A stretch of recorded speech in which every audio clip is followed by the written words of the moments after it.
What's up guys, Rick here from Shop Productions and welcome back to another episode of Build at Night.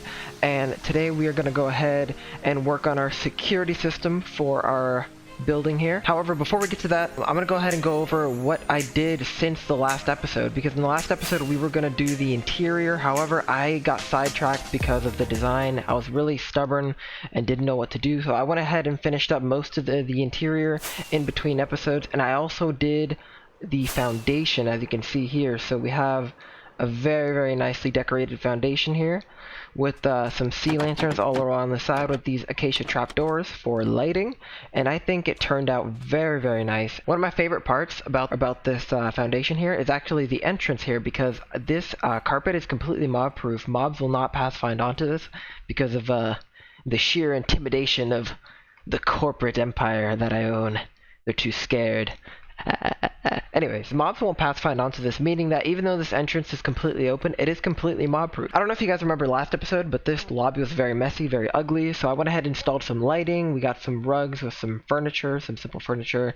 I put a little bit of aesthetic decorations on the side of the elevator, and then we also have this carpet and this directory, and this right here took me, I kid you not, 45 minutes to get these signs exactly the way I wanted to, because I wanted this to be like a continuous line between all the signs, and to coordinate all of them to be the same way took a very long time. So I'm very glad I finished this, but if anything happens to them, I'm gonna cry and I'm gonna be very upset. But we have this amazing display because I didn't know what to put here for furniture, so I decided to grab 3 elytras that I have, and these are all mending and unbreaking elytras. So very nice. I thought it added a very nice aesthetic here, and we have a table. Obviously I do not touch display thing because these are just for display. I added a staff entrance here to maintenance the elevator, as well as I decorated the downstairs here.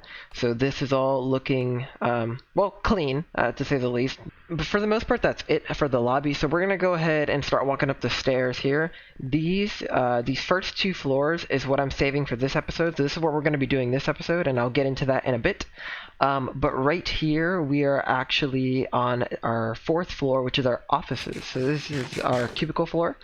So we have tons of little nice cubicles. We have a calendar and a laptop and a mouse, right? And some cabinets, as well as some documentation here for different things. We have our water dispenser here. So if you want to drink, you come here and you get yourself a water bottle. And then all these cubicles are different. I spent a lot of time designing these, and I think they turned out really nice. So they all have some storage hidden under here within their own ender chest as well. We have this calendar set up in every cubicle, or at least almost every cubicle. Some of them are different sizes than others, so we have this one that's a little bit smaller, but they all have an ender chest and a barrel to store some things, and a laptop to do their work. And this one, we already have a... What are you doing? What are you doing on my building? Yeah, I'll take care of him in a bit. But this, we already hired our first employee, so my friend here, Tasty, decided to pick cubicle number 5, and this is his cubicle. And then we also have some documentation in here. So yeah, that's for the most part, that's what this floor is dedicated to our offices for our more common employees here. If we go up to this floor, we have our office for our secretary.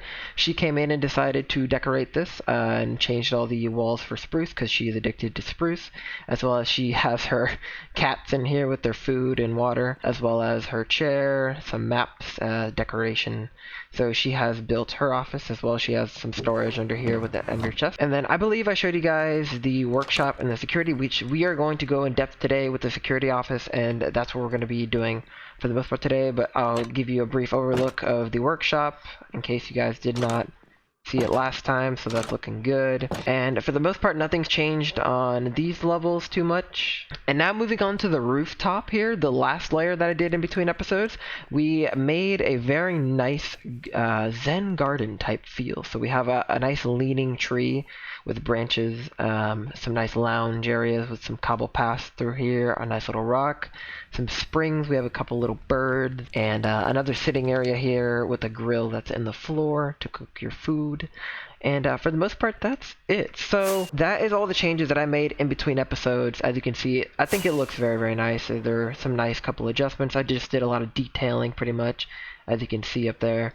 And as well as the foundation, which I'm so happy with the foundation. I think it looks just gorgeous. So with that being said, let's go ahead and get started into what we're going to be working on today, which is the security system. So we're going to add in a little buddy here that's going to keep our building very, very safe. But in order to do that, we're going to have to go ahead and start a raid.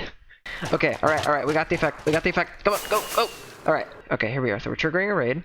And I didn't prepare anything. We have to get a minecart. Okay, so after some momentary panicking, we set this rail line up, which this should capture anything that crosses it in the minecart, and then we can just go ahead and break one of these torches, and it'll stop the minecart on there. This ended up being a lot harder than anticipated, so if you guys want to go ahead and check out my rage montage, the link will be in the description for you to see that. Okay, so after some pain and suffering, we managed to get him in here. Karen, she is now collected here. We have some warning signs. Careful, she bites. Right. Now, for those of you who actually don't know how this works, I'm going to go ahead and go up to the security room and show you. Okay, so we have our security office here next to our workshop and my secretary's office. So if we come in here, we have some signs for my secretary because she likes to push a lot of buttons, and this should hopefully keep her out.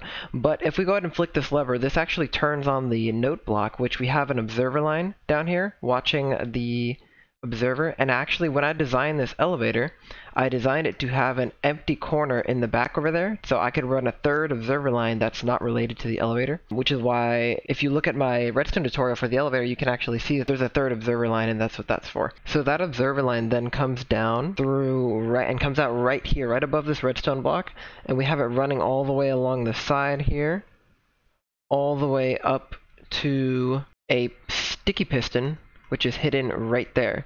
So when that observer fires at that sticky piston, it's a 1-tick pulse, and it immediately just lodges that glass pane into the head of the evoker.